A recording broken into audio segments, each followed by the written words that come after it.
ಹರೇ ಕೃಷ್ಣ. ಓಂ ನಮೋ ಭಗವತೆ ವಾಸುದೇವಾಯ. ಓಂ ನಮೋ ಭಗವತೆ ವಾಸುದೇವಾಯ. ಓಂ ನಮೋ ಭಗವತೆ ವಾಸುದೇವಾಯ. ಓಂ ಸಾಯಿರಾಮ್.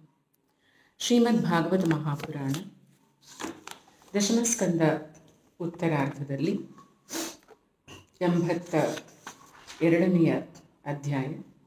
ಬಲರಾಮ ಕೃಷ್ಣರು ಗೋಪಿಯರನ್ನು ಸಂಧಿಸಿದುದು.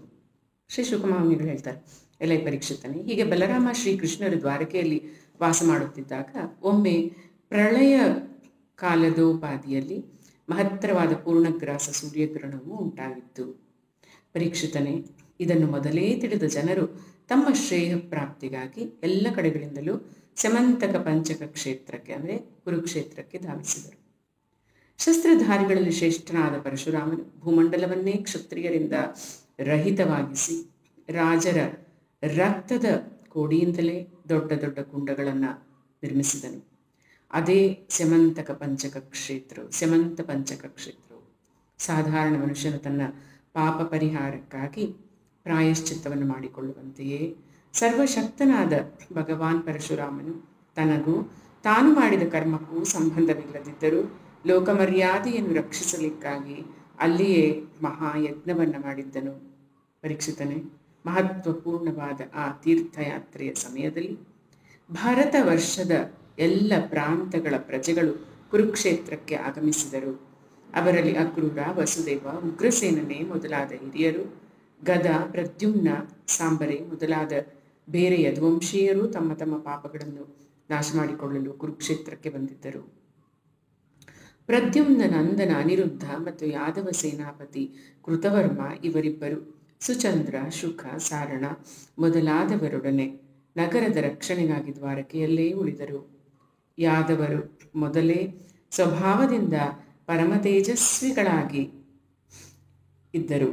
ಈಗ ಕೊರಳಲ್ಲಿ ಚಿನ್ನದ ಸರಗಳನ್ನು, ಪುಷ್ಪಹಾರಗಳನ್ನು, ಬಹುಮೂಲ್ಯ ವಸ್ತ್ರಗಳನ್ನು, ಕವಚಗಳನ್ನು ಧರಿಸಿ ಅವರ ಶೋಭೆ ಇನ್ನೂ ಹೆಚ್ಚಾಗಿತ್ತು. ಅವರೆಲ್ಲರೂ ದೇವತೆಗಳ ವಿಮಾನಕ್ಕೆ ಸದೃಶವಾದ ರಥಗಳಲ್ಲಿಯೂ, ಸಮುದ್ರದ ಅಲೆಗಳಂತೆ ಚಲಿಸುವ ಕುದುರೆಗಳ ಮೇಲೆಯೂ, ಮೇಘ ಸದೃಶವಾದ ಗೀಳಿಡುತ್ತಿದ್ದ ಆನೆಗಳ ಮೇಲೆಯೂ, ವಿದ್ಯಾಧರರಿಗೆ ಸದೃಶರಾದ ಮನುಷ್ಯರಿಂದ ಒಯ್ಯಲ್ಪಡುತ್ತಿದ್ದ ಪಲ್ಲಕ್ಕಿಗಳ ಮೇಲೆಯೂ ತಮ್ಮ ತಮ್ಮ ಮಡದಿಯರೊಂದಿಗೆ ಕುಳಿತು ಸ್ವರ್ಗದ ದೇವತೆಗಳಂತೆಯೇ ಯಾತ್ರೆ ಮಾಡಿದರು. ಮಹಾಭಾಗ್ಯಶಾಲಿಗಳಾದ ಯದುವಂಶೀಯರು ಕುರುಕ್ಷೇತ್ರಕ್ಕೆ ತಲುಪಿ ಏಕಾಗ್ರತೆಯಿಂದ ಪುಣ್ಯತೀರ್ಥದಲ್ಲಿ ಸ್ನಾನ ಮಾಡುತ್ತಾ ಇದ್ದರು. ಸ್ನಾನ ಮಾಡಿ ಉಪವಾಸದಿಂದಿದ್ದು ಗ್ರಹಣದ ಪರ್ವಕಾಲವನ್ನು ನಿರೀಕ್ಷಿಸುತ್ತಿದ್ದರು. ಸೂರ್ಯಗ್ರಹಣವು ಪ್ರಾರಂಭವಾಗುತ್ತಲೇ ವಸ್ತ್ರಗಳಿಂದಲೂ, ಪುಷ್ಪಮಾಲಿಕೆಗಳಿಂದಲೂ ಮತ್ತು ಚಿನ್ನದ ಸರಗಳಿಂದಲೂ ಸಮಲಂಕೃತವಾದ ಗೋವುಗಳನ್ನು ಬ್ರಾಹ್ಮಣರಿಗೆ ದಾನ ಮಾಡಿದರು. ಗ್ರಹಣದ ಮೋಕ್ಷವಾಗುತ್ತಲೇ ಅವರು ಪರಶುರಾಮನಿಂದ ನಿರ್ಮಿತವಾದ ಕುಂಡಗಳಲ್ಲಿ ಯಾದವರು ವಿಧಿವತ್ತಾಗಿ ಸ್ನಾನ ಮಾಡಿದರು ಹಾಗೂ ಸತ್ಪಾತ್ರರಾದ ಬ್ರಾಹ್ಮಣರಿಗೆ ಮೃಷ್ಟಾನ್ನವನ್ನು ಭೋಜನ ಮಾಡಿಸಿ ಶ್ರೀಕೃಷ್ಣನಲ್ಲಿ ತಮಗೆ ಅಚಲವಾದ ಭಕ್ತಿ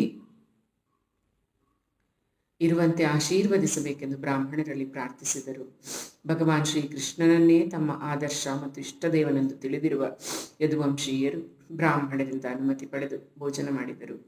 ಮತ್ತೆ ದಟ್ಟವಾದ ಮರಗಳ ಕೆಳಗೆ ತಂಪಾದ ನೆರಳಲ್ಲಿ ತಮ್ಮ ತಮ್ಮ ಇಚ್ಛಾನುಸಾರವಾಗಿ ಬಿಡಾರಗಳನ್ನು ನಿರ್ಮಿಸಿಕೊಂಡು ವಿಶ್ರಮಿಸಿದರು. ಪರೀಕ್ಷಿತನೇ, ಹೀಗೆ ವಿಶ್ರಾಂತಿ ಪಡೆದು ಯಾದವರು ಅಲ್ಲಿಗೆ ಬಂದಿದ್ದ ತಮ್ಮ ಸಹೃದರನ್ನು, ಬಂಧುಗಳನ್ನು, ಸಂಬಂಧಿಗಳನ್ನು ಸಂದರ್ಶಿಸತೊಡಗಿದರು. ಅಲ್ಲಿಗೆ ಮತ್ಸ್ಯ, ಉಶೀನರ, ಕೋಸಲ, ವಿದರ್ಭ, ಕುರು, ಸೃಂಜಯ, ಕಾಂಬೋಜ, ಕೈಕಯ, ಮದ್ರ, ಕುಂತಿ, ಆನರ್ತ, ಕೇರಳ ಹಾಗೆಯೇ ಬೇರೆ ಅನೇಕ ದೇಶದ ತಮ್ಮ ಪಕ್ಷದ ಮತ್ತು ಶತ್ರು ಪಕ್ಷದ 100 ರಾಜರು ಬಂದಿದ್ದರು. ಪರೀಕ್ಷಿತನೇ, ಇದಲ್ಲದೆ ಪರಮಹಿತೈಷಿ ನಂದರಾಜ ಮೊದಲಾದ ಗೋಪಾಲಕರು ಮತ್ತು ಭಗವಂತನ ದರ್ಶನಕ್ಕಾಗಿ ಎಷ್ಟೋ ಕಾಲದಿಂದ ಉತ್ಕಂಠಿತರಾದ ಗೋಪಿಯರು ಅಲ್ಲಿಗೆ ಬಂದಿದ್ದರು. ಯಾದವರು ಇವರೆಲ್ಲರನ್ನೂ ನೋಡಿದರು. ಪರೀಕ್ಷಿತನೇ, ಪರಸ್ಪರ ದರ್ಶನ, ಮಿಲನ, ವಾರ್ತಾಲಾಪದಿಂದ ಎಲ್ಲರಿಗೂ ಬಹಳ ಆನಂದವಾಯಿತು. ಎಲ್ಲರ ಹೃದಯ ಕಮಲ ಹಾಗೂ ಮುಖ ಕಮಲಗಳು ಅರಳಿದವು. ಒಬ್ಬರು ಮತ್ತೊಬ್ಬರನ್ನು ಬರಸೆಳೆದು ಅಪ್ಪಿಕೊಳ್ಳುವರು. ಅವರ ಕಣ್ಣುಗಳಲ್ಲಿ ಆನಂದಾಶ್ರುಗಳು ಸುರಿಯುತ್ತಿದ್ದವು. ರೋಮಾಂಚನ ಉಂಟಾಗಿ ಪ್ರೇಮೋದ್ರೇಕದಿಂದ ಗಂಟಲು ಬಿಗಿದುಕೊಂಡಿತು. ಸಮಸ್ತರು ಆನಂದ ಸಾಗರದಲ್ಲಿ ಮುಳುಗಿ ಹೋದರು. ಪುರುಷರಂತೆಯೇ ಸ್ತ್ರೀಯರು ಪರಸ್ಪರ ಒಬ್ಬರನ್ನೊಬ್ಬರು ನೋಡಿ ಪ್ರೇಮಾನಂದ ಭರಿತರಾದರು. ಅವರು ಅತ್ಯಂತ ಸೌಹಾರ್ದ ಭಾವವನ್ನು ಸೂಚಿಸುತ್ತಾ, ಮಂದಹಾಸವನ್ನು ಬೀರುತ್ತಾ, ಕಡೆಗಣ್ಣ ನೋಟದಿಂದ ಅನುರಾಗವನ್ನು ವ್ಯಕ್ತಪಡಿಸುತ್ತಾ ಆನಂದಿಸಿದರು. ಒಬ್ಬರನ್ನೊಬ್ಬರು ಬಿಗಿದಪ್ಪಿಕೊಂಡಾಗ ಕುಂಕುಮಲಿಪ್ತವಾದ ಕುಚಗಳಿಂದ ಕುಚಗಳನ್ನು ಸಂಘಟಿಸುತ್ತಾ ಆನಂದ ಭಾಷ್ಪವನ್ನು ಸುರಿಸುತ್ತಾ ನಲಿದಾಡಿದರು. ಅನಂತರ ತಮಗಿಂತ ಹಿರಿಯರಿಗೆ ನಮಸ್ಕರಿಸಿದರು ಮತ್ತು ತಮಗಿಂತ ಕಿರಿಯವರಿಂದ ನಮಸ್ಕಾರ ಸ್ವೀಕರಿಸಿದರು.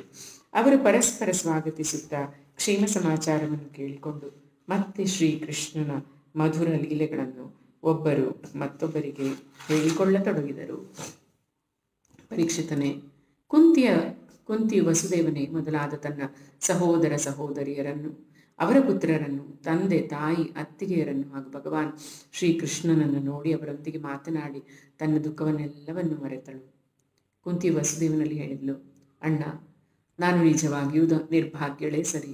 ನನ್ನ ಒಂದೂ ಆಸೆ ಈಡೇರಲಿಲ್ಲ. ನಿಮ್ಮಂತಹ ಸಾಧು ಸ್ವಭಾವದ ಸಜ್ಜನ ಸಹೋದರರು ಆಪತ್ತಿನಲ್ಲಿ ಸಿಕ್ಕಿಕೊಂಡ ನನ್ನ ಸಮಾಚಾರವನ್ನು ಸ್ಮರಿಸಲೇ ಇಲ್ಲ. ಇದಕ್ಕಿಂತ ಮಿಗಿಲಾದ ದುಃಖದ ಮಾತೇನಿರಬಹುದು ಅಣ್ಣ? ದೈವವು ಪ್ರತಿಕೂಲವಾದಾಗ ಅಂತಹವರನ್ನು ಸ್ವಜನರು, ಸಂಬಂಧಿಗಳು, ಪುತ್ರರು, ತಂದೆ ತಾಯಿಗಳು, ಸಹೋದರರು ಮರೆತು ಬಿಡುತ್ತಾರೆ. ಇದರಲ್ಲಿ ನಿಮ್ಮದೇನೂ ದೋಷವಿಲ್ಲ. ವಸುದೇವನು ಹೇಳಿದನು, ತಂಗಿ, ಬೇಸರ ಪಡಬೇಡ. ನಮ್ಮಿಂದ ಬೇರೆ ಎಂದು ಎಣಿಸಬೇಡ. ಮನುಷ್ಯರೆಲ್ಲರೂ ದೈವದ ಕೈಯ ಆಟದ ಗೊಂಬೆಗಳು. ಈ ಸಂಪೂರ್ಣ ಜಗತ್ತು ಈಶ್ವರನ ಅಧೀನದಲ್ಲಿದ್ದು ಕರ್ಮ ಮಾಡುತ್ತಾ ಅದರ ಫಲವನ್ನು ಅನುಭವಿಸುತ್ತಾರೆ. ಸಹೋದರಿ, ಕಂಸನ ಉಪಟಳದಿಂದ ನಾವೆಲ್ಲರೂ ದಿಕ್ಕಾಪಾಲಾಗಿ ಹೋಗಿದ್ದೆವು. ಈಶ ಕೃಪೆಯಿಂದ ನಾವೆಲ್ಲರೂ ಪುನಃ ನಮ್ಮ ಸ್ಥಾನವನ್ನು ಹೊಂದಿ ಕೆಲವೇ ದಿನಗಳಾಗಿದೆ. ಶ್ರೀ ಶುಕ ಮಹಾಮುನಿಗಳು ಹೇಳ್ತಾರೆ, ಪರೀಕ್ಷಿತನೇ, ವಸುದೇವ, ಉಗ್ರಸೇನರೇ ಮೊದಲಾದವರು ಇಲ್ಲಿಗೆ ಬಂದಿರುವ ಎಲ್ಲ ರಾಜರನ್ನು ಯಥೋಚಿತ ನಮಸ್ಕಾರ ಮಾಡಿದರು. ಅವರೆಲ್ಲರೂ ಭಗವಾನ್ ಶ್ರೀಕೃಷ್ಣನ ದರ್ಶನವನ್ನು ಪಡೆದು ಪರಮಾನಂದ ಭರಿತರಾಗಿ ಶಾಂತಿಯನ್ನು ಅನುಭವಿಸಿದರು. ಪರೀಕ್ಷಿತನೇ, ಪಿತಾಮಹ ಭೀಷ್ಮರು, ದ್ರೋಣಾಚಾರ್ಯರು, ಧೃತರಾಷ್ಟ್ರ, ದುರ್ಯೋಧನಾದಿ ಪುತ್ರರೊಂದಿಗೆ ಗಾಂಧಾರಿ, ಪತ್ನಿಯರೊಂದಿಗೆ ಯುಧಿಷ್ಠಿರನೇ ಮೊದಲಾದ ಪಾಂಡವರು, ಕುಂತಿ, ಸೃಂಜಯ, ವಿದುರ, ಕೃಪಾಚಾರ್ಯರು, ಕುಂತಿಭೋಜ, ವಿರಾಟ, ಭೀಷ್ಮಕ, ಮಹಾರಾಜ, ನಾಗ್ನಜಿತ್ತು, ಪುರುಜಿತ್ತು, ದ್ರುಪದ, ಶಲ್ಯ, ದೃಷ್ಟಕೇತು, ಕಾಶಿರಾಜ, ದಮಘೋಷ, ವಿಶಾಲಾಕ್ಷ, ಮಿಥಿಲಾ ನರೇಶ, ಮದ್ರರಾಜ, ಕೇಕಯ ನರೇಶ, ಯುಧಾಮನ್ಯು, ಸುಶರ್ಮ ತಮ್ಮ ಪುತ್ರರೊಂದಿಗೆ, ಪಾಹ್ಲೀಕ ಹಾಗೂ ಇತರ ಯುಧಿಷ್ಠಿರನ ಅನುಯಾಯಿಗಳಾದ ರಾಜರು, ಹೀಗೆ ಇವರೆಲ್ಲರೂ ರಾಣಿಯರೊಡಗೂಡಿದ್ದ ಭಗವಾನ್ ಶ್ರೀಕೃಷ್ಣನ ಪರಮಸುಂದರ ಶ್ರೀನಿಕೇತನ ದಿವ್ಯಮಂಗಳ ವಿಗ್ರಹವನ್ನು ನೋಡಿ ಅತ್ಯಂತ ವಿಸ್ಮಿತರಾದರು. ಈಗ ಅವರೆಲ್ಲರೂ ಬಲರಾಮ ಶ್ರೀಕೃಷ್ಣರಿಂದ ಯಥೋಚಿತವಾದ ಸಮ್ಮಾನವನ್ನು ಪಡೆದು ಅತ್ಯಾನಂದದಿಂದ ಶ್ರೀಕೃಷ್ಣನನ್ನು, ಅವನ ಸ್ವಜನ ಯದುವಂಶೀಯರನ್ನು ಪ್ರಶಂಸಿಸತೊಡಗಿದರು. ಅವರೆಲ್ಲರೂ ಪ್ರಧಾನವಾಗಿ ಉಗ್ರಸೇನನನ್ನ ಸಂಬೋಧಿಸುತ್ತಾ ಹೇಳತೊಡಗಿದರು, ಭೋಜರಾಜ ಉಗ್ರಸೇನನೇ, ಮನುಷ್ಯ ಲೋಕದಲ್ಲಿ ಜನ್ಮ ತಾಳಿರುವ ನಿಮ್ಮ ಜೀವನವೇ ನಿಶ್ಚಯವಾಗಿ ಧನ್ಯವಾಗಿದೆ, ಸಾರ್ಥಕವಾಗಿದೆ. ಏಕೆಂದರೆ ದೊಡ್ಡ ದೊಡ್ಡ ಯೋಗಿಗಳಿಗೂ ದರ್ಶನಕ್ಕೆ ದುರ್ಲಭನಾದ ಶ್ರೀಕೃಷ್ಣನನ್ನು ನೀವೆಲ್ಲರೂ ನಿತ್ಯ ನಿರಂತರವಾಗಿ ನೋಡ್ತಾ ಇದ್ದೀರಿ. ವೇದಗಳು ಅತ್ಯಾದರದಿಂದ ಭಗವಾನ್ ಶ್ರೀಕೃಷ್ಣನ ಕೀರ್ತಿಯನ್ನ ಕೊಂಡಾಡುತ್ತವೆ. ಅವನ ಚರಣೋದಕ ಗಂಗೆಯು, ಅವನ ವಾಣಿಯಾದ ಗೀತೆಯು, ಶಾಸ್ತ್ರವು ಮತ್ತು ಅವನ ಮಂಗಳ ಕೀರ್ತಿಯು ಈ ಜಗತ್ತನ್ನು ಪಾವನಗೊಳಿಸುತ್ತಿದೆ. ಕಾಲಬಾಧಿತವಾಗಿ ಪೃಥಿವಿಯ ಸೌಭಾಗ್ಯವೆಲ್ಲವೂ ನಾಶವಾಗಿ ಹೋಗಿತ್ತು. ಆದರೆ ಅವನ ಚರಣ ಕಮಲಗಳ ಸ್ಪರ್ಶ ಸುಖವನ್ನು ಪಡೆದು ಭೂದೇವಿಯು ಸರ್ವಸಮರ್ಥಳಾಗಿ ನಾವು ಅಪೇಕ್ಷಿಸಿದ್ದೆಲ್ಲವನ್ನೂ ಮಳೆಗರೆಯುತ್ತಿದ್ದಾಳೆ. ಉಗ್ರಸೇನನೇ, ಅಂತಹ ದೇವನಾದ ಶ್ರೀಕೃಷ್ಣನೊಡನೆ ನಿಮಗೆ ವಿವಾಹ ಸಂಬಂಧ ಹಾಗೂ ಗೋತ್ರ ಸಂಬಂಧವೂ ಇದೆ. ಇಷ್ಟೇ ಅಲ್ಲ, ನೀವೆಲ್ಲರೂ ಯಾವಾಗಲೂ ಅವನನ್ನು ದರ್ಶಿಸುತ್ತಾ ಸ್ಪರ್ಶಿಸುತ್ತಾ ಇರುವಿರಿ. ಅವನೊಡನೆ ನಡೆಯುವಿರಿ, ಮಾತನಾಡುವಿರಿ, ಮಲಗುವಿರಿ, ಕುಳಿತುಕೊಳ್ಳುವಿರಿ, ಊಟ ತಿಂಡಿಗಳನ್ನು ಮಾಡುತ್ತಿರುವಿರಿ. ನೀವು ನರಕಕ್ಕೆ ದಾರಿಯಾದ ಸಂಸಾರ ಸಾಗರದಲ್ಲಿ ಬಿದ್ದು ತೊಳಲುತ್ತಿದ್ದರೂ ನಿಮ್ಮ ಮನೆಯಲ್ಲಿ ಸರ್ವವ್ಯಾಪಕನಾದ ಭಗವಾನ್ ವಿಷ್ಣುವು ಮೂರ್ತಿಮಂತನಾಗಿ ನಿವಾಸ ಮಾಡಿದ್ದಾನೆ. ಅವನ ದರ್ಶನ ಮಾತ್ರದಿಂದಲೇ ಸ್ವರ್ಗ ಮೋಕ್ಷಗಳ ಅಭಿಲಾಷೆಗಳು ಇಲ್ಲವಾಗುತ್ತವೆ. ಶ್ರೀ ಶುಕ ಮಹಾಮುನಿಗಳು ಹೇಳ್ತಾರೆ, ಪರೀಕ್ಷಿತನೇ, ಶ್ರೀಕೃಷ್ಣನೇ ಮೊದಲಾದ ಯಾದವರು ಕುರುಕ್ಷೇತ್ರಕ್ಕೆ ಆಗಮಿಸುವರು ಎಂದು ಕೇಳಿದ ನಂದಗೋಪನು ಗೋಪಾಲರೊಂದಿಗೆ ತಮ್ಮ ಸಾಮಗ್ರಿಗಳನ್ನು ಎತ್ತಿನ ಗಾಡಿಗಳಲ್ಲಿ ಹೇರಿಕೊಂಡು ತಮ್ಮ ಪ್ರಿಯ ಪುತ್ರರಾದ ಶ್ರೀಕೃಷ್ಣ ಬಲರಾಮನನ್ನ ನೋಡಲಿಕ್ಕಾಗಿ ಅಲ್ಲಿಗೆ ಬಂದರು. ನಂದರಾಜ ಮೊದಲಾದ ಗೋಪಾಲರನ್ನು ನೋಡಿ ಸಮಸ್ತ ಯಾದವರು ಆನಂದ ತುಂದಿಲರಾದರು. ಮೃತ ಶರೀರದಲ್ಲಿ ಪ್ರಾಣ ಸಂಚಾರವಾದಂತೆ ಲಘುಬಗೆಯಿಂದ ಎದ್ದು ನಿಂತರು. ಪರಸ್ಪರ ಅವರೊಬ್ಬರನ್ನೊಬ್ಬರು ಭೇಟಿಯಾಗಲು ಬಹಳ ದಿನಗಳಿಂದ ಕಾತುರರಾಗಿದ್ದರು. ಅದರಿಂದ ಒಬ್ಬರನ್ನೊಬ್ಬರು ಬಹಳ ಹೊತ್ತಿನವರೆಗೆ ಗಾಢವಾಗಿ ಆಲಿಂಗಿಸಿಕೊಂಡೇ ಇದ್ದರು. ವಸುದೇವನು ಅತ್ಯಂತ ಪ್ರೇಮ ವಿಫಲನಾಗಿ ನಂದಗೋಪನನ್ನು ಅಪ್ಪಿಕೊಂಡನು. ಕಂಸನು ಯಾವ ರೀತಿಯಿಂದ ಸತಾಯಿಸುತ್ತಿದ್ದನು, ತನ್ನ ಪುತ್ರರನ್ನು ಗೋಕುಲಕ್ಕೆ ಕೊಂಡು ಹೋಗಿ ನಂದರಾಜನಲ್ಲಿ ಹೇಗೆ ಇರಿಸಿದನು, ಹೀಗೆಲ್ಲ ಘಟನೆಗಳು ಒಂದೊಂದಾಗಿ ಅವನಿಗೆ ನೆನಪಾದವು. ಭಗವಾನ್ ಶ್ರೀಕೃಷ್ಣ ಮತ್ತು ಬಲರಾಮರು ತಾಯಿ ಯಶೋದೆಯನ್ನು ತಂದೆ ನಂದಗೋಪನನ್ನು ಪ್ರಮಾದದಿಂದ ಅಪ್ಪಿಕೊಂಡು ಚರಣಗಳಲ್ಲಿ ವಂದಿಸಿಕೊಂಡರು. ಪರೀಕ್ಷಿತನೇ, ಆ ಸಮಯದಲ್ಲಿ ಪ್ರೇಮೋದ್ರೇಕದಿಂದ ಸಹೋದರರಿಬ್ಬರ ಗಂಟಲು ಕಟ್ಟಿಕೊಂಡು ಏನನ್ನೂ ಮಾತನಾಡದಾದರು. ಮಹಾಭಾಗ್ಯಶಾಲಿಯಾದ ಯಶೋದೆ ಮತ್ತು ನಂದರಾಜನು ಪುತ್ರರಿಬ್ಬರನ್ನು ತೊಡೆಯಲ್ಲಿ ಕುಳ್ಳಿರಿಸಿಕೊಂಡು ಗಾಢವಾಗಿ ಬಿಗಿದಪ್ಪಿಕೊಂಡರು. ಬಹಳ ಕಾಲದಿಂದ ಕಾಣದೇ ಇದ್ದ ಅವರ ಹೃದಯದ ದುಃಖವೆಲ್ಲವೂ ಅಳಿದು ಹೋಯಿತು. ವಸುದೇವನ ಪತ್ನಿಯರಾದ ದೇವಕಿ, ರೋಹಿಣಿಯರು ವಜ್ರೇಶ್ವರಿಯಾದ ಯಶೋದೆಯನ್ನು ಗಾಢವಾಗಿ ಆಲಿಂಗಿಸಿಕೊಂಡು ಆನಂದ ಬಾಷ್ಪಗಳನ್ನು ಸುರಿಸಿದರು. ತಮ್ಮ ಹಿಂದಿನ ಮೈತ್ರಿಯನ್ನು ಮತ್ತು ಯಶೋದೆಯು ಮಾಡಿದ ಉಪಕಾರವನ್ನು ಜ್ಞಾಪಿಸಿಕೊಳ್ಳುತ್ತಾ ಅವರು ಯಶೋದೆಯ ಬಳಿ ಹೇಳಿದರು, ಯಶೋದಾದೇವಿಯೇ, ನಿನ್ನ ಮತ್ತು ವಜ್ರೇಶ್ವರನಾದ ನಂದಗೋಪನ ಸುಸ್ಥಿರವಾದ ಮೈತ್ರಿಯನ್ನು ಯಾವಳು ತಾನೇ ಮರೆಯಬಲ್ಲಳು. ಇಂದ್ರನ ಐಶ್ವರ್ಯವನ್ನೇ ಪಡೆದುಕೊಂಡು ನಿಮಗೆ ಕೊಟ್ಟರೂ ನೀವು ಮಾಡಿದ ಉಪಕಾರವನ್ನು ತೀರಿಸಲಾಗದು. ದೇವಿ, ಬಲರಾಮ ಶ್ರೀಕೃಷ್ಣರು ತಂದೆ ತಾಯಿಯರನ್ನೇ ಕಾಣದ್ದಾಗ ಇವರ ತಂದೆಯು ಇವರನ್ನು ನ್ಯಾಸರೂಪವಾಗಿ ನಿಮ್ಮಲ್ಲಿ ಬಿಟ್ಟು ಬಂದರು. ಆ ಸಮಯದಲ್ಲಿ ನೀವು ಇಬ್ಬರಿನ್ನೂ ರೆಪ್ಪೆಗಳು ಕಣ್ಣನ್ನು ರಕ್ಷಿಸುವಂತೆ ರಕ್ಷಿಸಿದಿರಿ. ನೀವು ಈ ಮಕ್ಕಳನ್ನು ನಿಮ್ಮ ಮುದ್ದು ಮಕ್ಕಳೆಂದೇ ಭಾವಿಸಿ ಪ್ರೀತಿಸಿದಿರಿ, ಬೆಳೆಸಿದಿರಿ, ಲಾಲಿಸಿ ಪಾಲಿಸಿದಿರಿ. ಇವರ ಅಭ್ಯುದಯಕ್ಕಾಗಿ ಅನೇಕ ಮಾಂಗಳಿಕ ಉತ್ಸವಗಳನ್ನು ಆಚರಿಸಿದಿರಿ. ನಿಜ ಹೇಳಬೇಕೆಂದರೆ ಇವರ ತಂದೆ ತಾಯಿಗಳು ನೀವೇ ಆಗಿದ್ದೀರಿ. ನಿಮ್ಮ ಪಾಲನೆಯಲ್ಲಿ ಇವರು ಯಾವ ಭಯವೂ ಇಲ್ಲದೆ ನಿಮ್ಮ ಮನೆಯಲ್ಲಿ ಇದ್ದರು. ಹೀಗೆ ಮಾಡಿದುದು ಸತ್ಪುರುಷರಾದ ನಿಮಗೆ ಅನುಗುಣವೇ ಆಗಿತ್ತು. ಏಕೆಂದರೆ ಸತ್ಪುರುಷರ ದೃಷ್ಟಿಯಲ್ಲಿ ನಮ್ಮದು ಬೇರೆಯವರದ್ದು ಎಂಬ ಭೇದ ಭಾವವೇ ಇರುವುದಿಲ್ಲ. ಹೀಗೆ ಹೇಳುತ್ತಾ ಯಶೋದೆಯನ್ನು ಬಹಳವಾಗಿ ಶ್ಲಾಘಿಸಿದರು. ಶ್ರೀ ಶುಕ ಮಹಾಮುನಿಗಳು ಹೇಳ್ತಾರೆ, ಪರೀಕ್ಷಿತನೇ, ಗೋಪಿಯರಿಗೆ ಪರಮಪ್ರಿಯತಮನು, ಜೀವನ ಸರ್ವಸ್ವವನ್ನು ಶ್ರೀಕೃಷ್ಣನೇ ಆಗಿದ್ದನು ಎಂದು ಹೇಳಿದನಷ್ಟೇ. ಅವನನ್ನು ದರ್ಶನ ಮಾಡುವಾಗ ರೆಪ್ಪೆಗಳು ಮುಚ್ಚಿಕೊಂಡಾಗ ಅವರು ಆ ರೆಪ್ಪೆಗಳನ್ನು ಸೃಷ್ಟಿಸಿದವನನ್ನೇ ಬೈತಾ ಇದ್ರು. ಅಂತಹ ಪ್ರೇಮ ಮೂರ್ತಿಗಳಾದ ಗೋಪಿಯರಿಗೆ ಬಹಳ ದಿನಗಳ ಬಳಿಕ ಇಂದು ಭಗವಾನ್ ಶ್ರೀಕೃಷ್ಣನ ದರ್ಶನವಾಯಿತು. ಇದಕ್ಕಾಗಿ ಅವರ ಮನಸ್ಸಿನಲ್ಲಿದ್ದ ಅಭಿಲಾಷೆಯನ್ನು ಯಾರೂ ಅಳೆಯಲಾರರು. ಅವರು ಕಂಗಳ ಮೂಲಕ ತಮ್ಮ ಪ್ರಿಯತಮ ಶ್ರೀಕೃಷ್ಣನನ್ನು ಹೃದಯ ಕೊಯ್ದು ಗಾಢವಾಗಿ ಆಲಿಂಗಿಸಿಕೊಂಡರು ಮತ್ತು ಮನಸ್ಸಿನಲ್ಲೇ ಆಲಿಂಗಿಸಿಕೊಂಡು ತನ್ಮಯರಾಗಿ ಬಿಟ್ಟರು.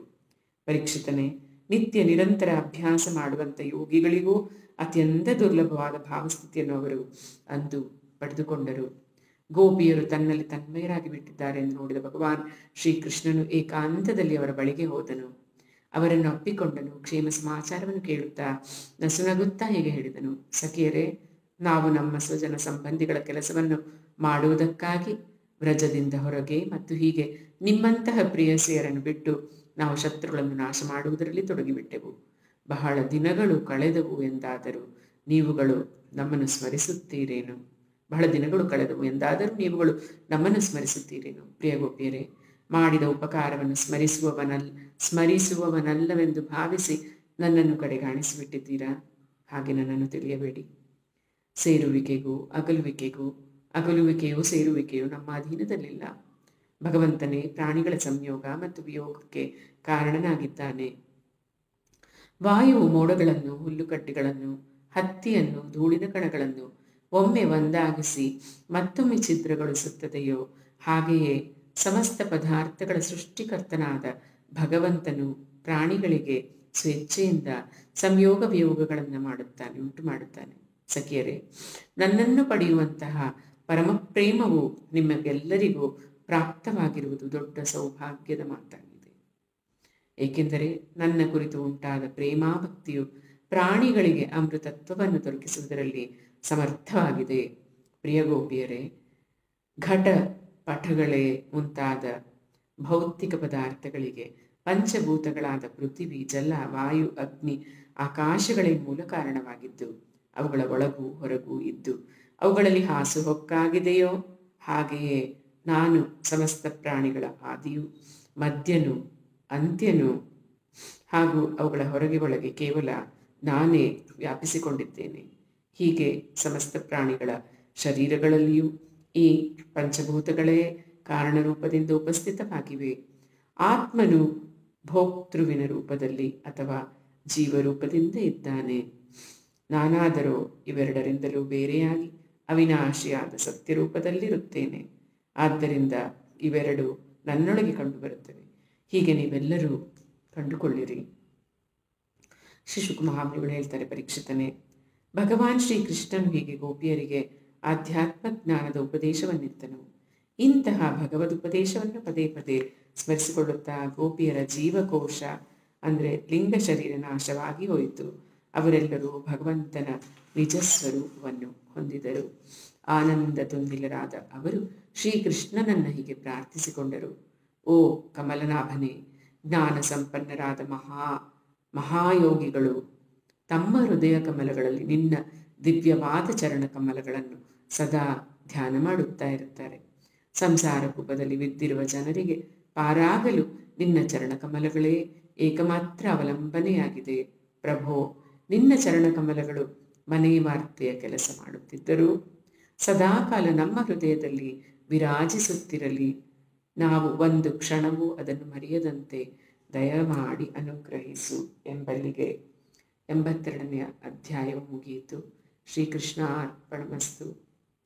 ಇತಿ ಶ್ರೀಮದ್ ಭಾಗವತೆ ಮಹಾಪುರಾಣೆ ಪಾರಮಹಂಸ್ಯಾಂ ಸಂಹಿತಾಯಾಂ ದಶಮಸ್ಕಂದೆ ಉತ್ತರಾರ್ಧೆ ವೃಷ್ಣಿಗೋಪಸಂಗಮೋ ನಾಮ 3ತಮೋಧ್ಯಾಯಃ. ಓಂ ನಮೋ ಭಗವತೆ ವಾಸುದೇವಾಯ. ಓಂ ನಮೋ ಭಗವತೆ ವಾಸುದೇವಾಯ. ಓಂ ನಮೋ ಭಗವತೆ ವಾಸುದೇವಾಯ. ಓಂ ಸಾಯಿರಾಮ್. ಓಂ ಸಾಯಿರಾಮ್.